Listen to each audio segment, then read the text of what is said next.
यह वीडियो आप सभी के लिए बहुत ही महत्वपूर्ण होने वाली है, क्योंकि इस वीडियो में हम लोग सीखने वाले हैं कि विशेषण कहते किसे हैं, विशेषण का कितना भेद होता है और विशेषण के भेद का परिभाषा क्या है। कहने का मतलब कि विशेषण के बारे में आप लोगों को जितना भी पढ़ना है ना, वह सब कुछ इस वीडियो में हम लोग सीखने वाले हैं। यदि आप विशेषण के बारे में सब कुछ अच्छे से सीखना चाहते हैं और वो भी इस तरह से कि हमेशा के लिए याद हो जाए, इस वीडियो को केवल आपको क्या करना है, शुरू से लेकर अंत तक और ध्यान से देखना है। जी हाँ, यह वीडियो जैसे ही खत्म होगा ना, आप विशेषण के बारे में सब कुछ अच्छे से सीख गए होंगे। तो चलिए इस वीडियो को हम शुरू करते हैं। तो सबसे पहले हम यह समझ लेते हैं कि विशेषण कहते किसे हैं और इसका परिभाषा क्या है। तो देखिए यहाँ पर जो मैं परिभाषा लिखा हूँ ना, यह बहुत ही आसान विशेषण का परिभाषा है। इससे आसान परिभाषा आपको कहीं पर भी नहीं मिलेगा।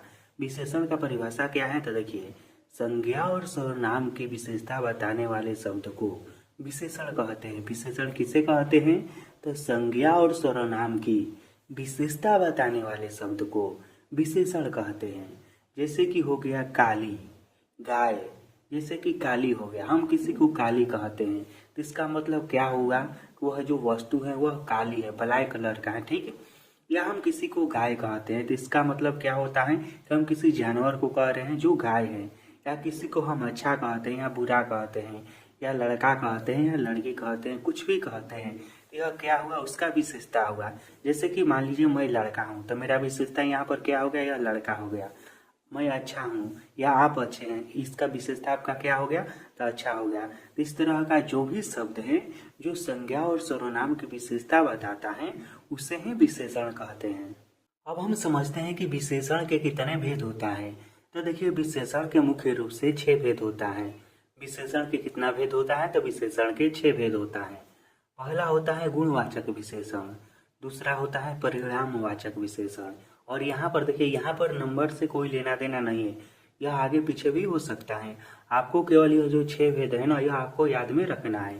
तो पहला हो गया गुणवाचक विशेषण, दूसरा हो गया परिणामवाचक विशेषण, तीसरा हो गया संख्यावाचक विशेषण, चौथा हो गया सर्वनामिक विशेषण, पांचवा हो गया तुलना बोधक विशेषण और छठा हो गया संबंधवाचक विशेषण।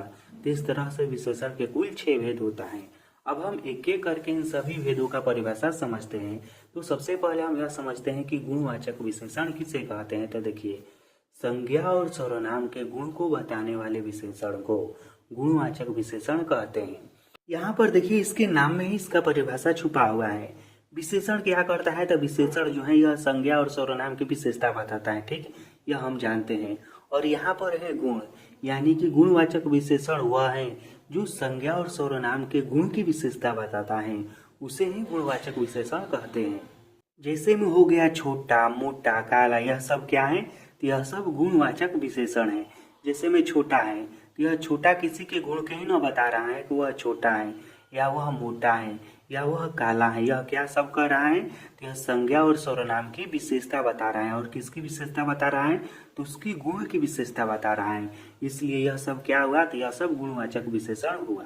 अब दूसरा समझिए, दूसरा है परिणामवाचक विशेषण। जिस विशेषण से किसी वस्तु की माप या तौल का बोध हो उसे परिणामवाचक विशेषण कहते हैं। परिणामवाचक विशेषण किसे कहते हैं, तो जिस विशेषण से किसी वस्तु की नाप या तौल का बोध हो उसे परिणामवाचक विशेषण कहते हैं।